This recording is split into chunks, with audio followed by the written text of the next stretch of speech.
This segment brought to you by Heinen Brothers Ag, farmers helping farmers by offering quality aerial and ground application, fertilizer, ag chemicals, and anhydrous ammonia.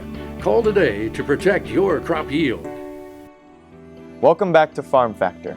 In this segment, we feature Justin Waggoner, an extension specialist and associate professor from Garden City, Kansas, as he talks about cattle handling tips. Take a look. Well, I think the first thing are just kind of some what I call kind of four central maybe truths or tenets about stockmanship as it applies to beef cattle.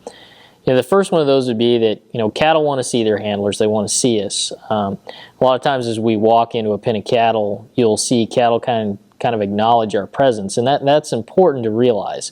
Another one of those is cattle want to go around and past us is kind of the second one. We can use that to handle cattle and use our body position to help them go in the direction that we want to go.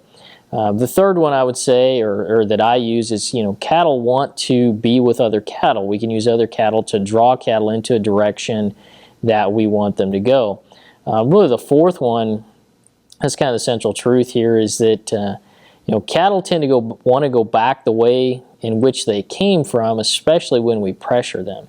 And we're going to use those four kind of common themes basically to guide us in a lot of the things we do with handling cattle.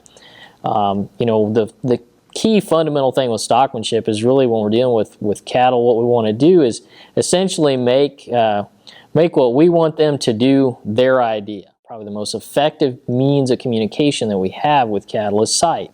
And so kind of understanding how cattle see is really a fundamental concept. There's a lot of different diagrams out there. One that's really common was put out by the BQA program.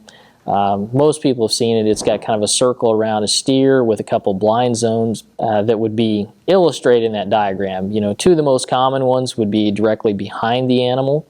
The other one would be right in front of the animal. I would actually modify that diagram just a little bit. I think there's actually probably three areas that cattle and maybe horses don't see as well in. That third one would be essentially right kind of down between their front legs. If you'll see cattle a lot of times maybe take a second look or change their position to take a better look at something in that particular area.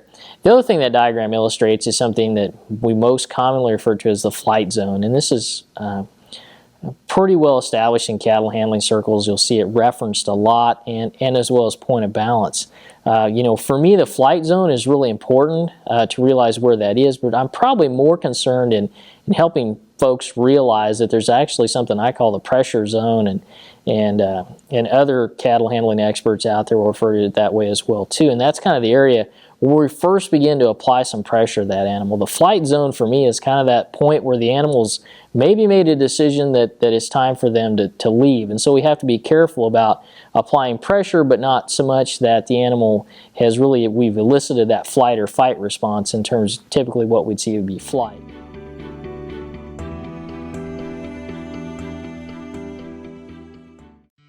Hey folks, Dr. Dan here, and I'm inviting you to come to the McCain Auditorium on October 12th to be a part of the Henry C. Gardner Global Food Systems Lecture Series, and the featured speaker will be Greg Page. He's going to discuss climate change in agriculture. When you think of climate change and the impact that agriculture may have on it, everybody involved with agriculture needs to be there. I hope that you can attend. We'll see you on the Kansas State campus. Again, that's October 12th, McCain Auditorium, and I'll see you down the road.